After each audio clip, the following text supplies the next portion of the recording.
विषय असा आहे, काही लोक म्हणा, गट म्हणा, संघटना म्हणा किंवा पक्ष म्हणा, हल्ली ना एक कलमी कार्यक्रम राबवताना दिसत आहेत. त्यांना त्यांचा पक्ष वाढवायचा आहेच नाही, त्यांना त्यांच्या बायकोला त्रास द्यायचाच नाही. जे रस्त्यावर मिळेल ते आपल्या कडेवर घ्यायचं, जे रस्त्यावर मिळेल ते आपल्या कडेवर घ्यायचं. थोडस ते वेगळं ठरेल. एखादी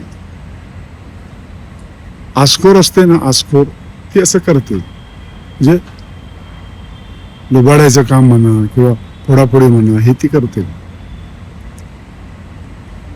तिला गावठी भाषेत शिंदळ म्हणतात, शिंदळ. पण आजकालच्या राजकारणात ना त्या शिंदळीला प्रतिष्ठा प्राप्त झाली आहे. शिंदळीला प्रतिष्ठा प्राप्त झाली आहे. हे लोक काय करतात, सतत आरोप करतात, सतत धादांत खोटे आरोप 100% खऱ्याने बोलतात. नंतर त्या आरोपांचं काय होतं, समोरचा माणूस बाइज्जत बरी होतो कोर्टातून. हे थांबत नाही, आरोपावर आरोप, आरोपावर आरोप, आरोपावर आरोप. मग त्याला कुठेतरी ते गुंतवून ठेवतात कोर्ट कचेऱ्यामध्ये अमुक तमुक, आणि हे आपलं काम करून घेतात. सध्या यांची ही अवस्था आहे. खरा रे, राजकारण करण्याला आमचा विरोध आहेच नाही, पण ते निखळ राजकारण करा ना. नुसती फोडाफोडी, नुसती झोडाझोडी, नुसत्या मारामाऱ्या. अरे नेमकं चालवलंय काय तुम्ही? दुसऱ्याच्या घरात कलह करून तुमच्या आत्म्याला शांती मिळेल का? नाही मिळणार, आणि हे प्रत्येकाला माहिती आहे. तरीही का? सत्तेसाठी इतके लाचार का? अरे तुम्ही राजकारणात पदावर आहेत, तुम्ही जेवताय, अरे आम्ही सामान्य जेवतोच आहे.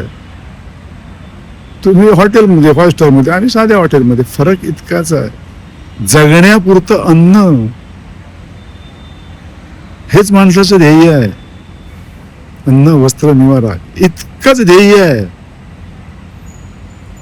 अरबो खरबो असो नाही तर आणखीन कशी असो, काय करायचे आहेत ते? कोण घेऊन गेला आजपर्यंत? कशाला इतका मोह पाहिजे? आपण जे कमवतोय ना, त्याचा आपल्याला उपभोग घेता आला पाहिजे की नाही? ठीक आहे ना, देवाने जे दिले त्याच्यात समाधान मानायचं. पण हे असं लावालाव्या करून, काड्याकाळू करून, भांडणं करून, समोरच्यावर सतत अन्याय करून, फक्त सत्तेसाठी, फक्त. मागच्या पक्षाने पण हेच केलं. अति झालं, लोकांनी घरी धाडलं. तुम्ही काय करताय? का करताय? अरे आम्ही तुम्हाला मानणारा वर्ग आहोत ना. पण अशाला आपली मंजुरीच नाही. साधं आणि सोपं उदाहरण म्हणजे असं आहे, निवडणुका झाल्या, तुम्ही जिंकलात. आता समोरच्या पक्षातली माणसं तुम्हाला का लागतात? कशाला पाहिजेत? फक्त पेपरमध्ये हेडलाईनसाठी? अरे जो जिते होता त्यांचा नाही झाला तर तुमचा कसं काय होणार आहे? जास्त दिवस नाही चाललं ते. जे मागच्यांचं झालं ना तेच तुमचं होणार. तर मागच्याने बरीच वर्ष खेचली. तुम्ही आता एक एक प्रथाच नवीन, म्हणजे एक एक नवीनच प्रथा होत चालली आहे सगळी. भांडणं, मारझोड, ह्याची भीती, त्याची भीती, समोरच्याला बेजार करायचं. कसं आहे, आज तुमचा टाइम आहे म्हणून ते फासे बरोबर पडतायत. पण जशी समुद्राला भरती असते ना, तशी ओहोटीही असते. भरतीत असतानाच ओव्हरटीचा प्लॅन करायला पाहिजे. त्याला शहाणपणा म्हणतात.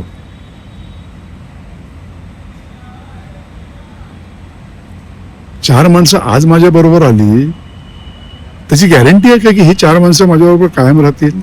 काही गॅरंटी नाही. नका रे इतका अतिरेक करू, नका करू. जरा चालता बोलताना थोडस तारतम्य ठेवा. आपण कोणाशी बोलतोय, काय बोलतोय, कशासाठी बोलतोय, थोडस.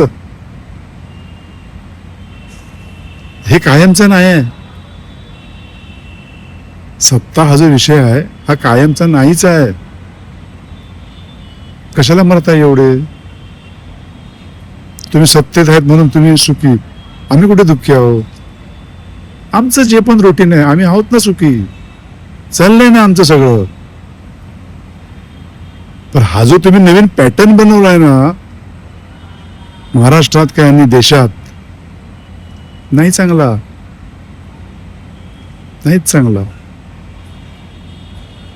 जो तो स्टेटमेंट, प्रवक्ता म्हणजे काय? प्रवक्ता म्हणजे काय? खोटं रेटून बोलणाऱ्याला प्रवक्ता पद मिळतं. जो जास्तीत जास्त खोटं बेमालूमपणे बोलू शकतो असे म्हणजे प्रवक्ते. कारण त्यांना त्यांची बाजू मांडायची असते ना. ती 10% खरी आणि 90% खोटी असते. मग ती 10% खरी सुद्धा त्या खोट्यात गोळून ती खोटी म्हणूनच लोकांना खरी म्हणूनच सांगायची असते. नका रे, नका असं करू. सत्तेचा ताम्रपट कोणाकडेच नाहीये. आज तुम्ही ज्याला झिडकारत आहे किंवा काय तुम्ही बोलताय उलट सुलट, भविष्यात तोही तुमच्या कामाला येऊ शकतो, हे लक्षात ठेवा. माणसं जोडलीत तर टिकाल. त्याच्यावर बंदी घालून तुम्ही नाही टिकणार. गेल्या 6 महिन्यात लोकांचा कल बदलतोय. बघा जरा, शहाणे व्हा. निवडणुका जिंकणं म्हणजे लोकांचा कल तुमच्याकडे आहे असं नसतं. तसं कधीच नसतं.